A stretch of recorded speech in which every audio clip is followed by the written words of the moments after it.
Dan planete Zemlje obilježava se u više od 150 zemalja svijeta. Ovaj dan podsjeća nas na važnost podizanja svijesti o zaštiti okoliša sa ciljem unapređenja životne sredine i očuvanja prirodnih resursa. Tim povodom u univerzitetskom gradu u Banja Luci simbolično su zasađene sadnice žute bukve, prvog drveta koje je zaštićeno još 2012. godine. Da li i koliko čuvamo prirodu i šta najmlađi kažu na ovu temu donosi nam Lejla Džin. Sadnice žute bukve, prve zaštićene vrste drveta, simbolično na Dan planete Zemlje, zasađene su u zaštićenom području. Ovo drvo zaštićeno je kao fenomen. Lišće mu ne opada dok su mu listovi tokom čitave godine žute boje. Prvi put da smo zajedničkim snagama uspjeli da vegetativno razmnožimo materijal i dobijemo nove sadnice koje danas sadimo. Prirodu ne nasljeđujemo, nju moramo da zajednički čuvamo da bismo ostavili budućim generacijama. Botanička bašta proteže se na 5 hektara. Čuvar je brojnih autohtonih, ali i endemskih vrsta. Na Dan planete Zemlje posjetili su je i najmlađi. Učili su kako se sadi, ali i edukovali o očuvanju prirode.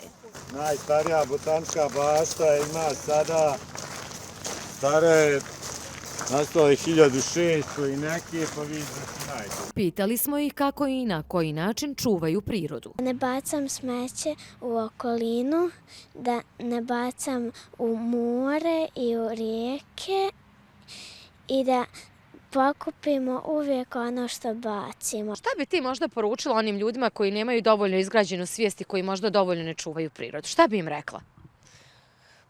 Pa da počnu da se lijepo ponašaju po prirodi, zato što priroda je isto kao i mi. Plodovi Banja Luke, čuvari tradicije. Naziv je manifestacije koja promoviše autentične proizvode. Na štandu porodice Demir svega ima. Od rakije do pekmeza, najviše od drenjine. Trudimo se, da kažem, da radimo onako na prirodan, jedan tradicionalan po starinskim recepturama, na taj starinski način.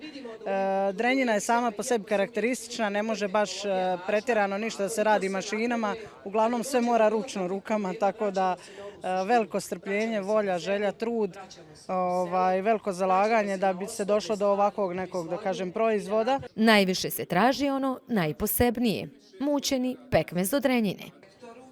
Koliko je priroda posebna i šta nam sve daje, to govori i ovaj mućeni pekmez od drenjine. Jedini nekuvani u svijetu, a koji je zaštićen geografskim porijeklom. Ja ću ga sada i probati.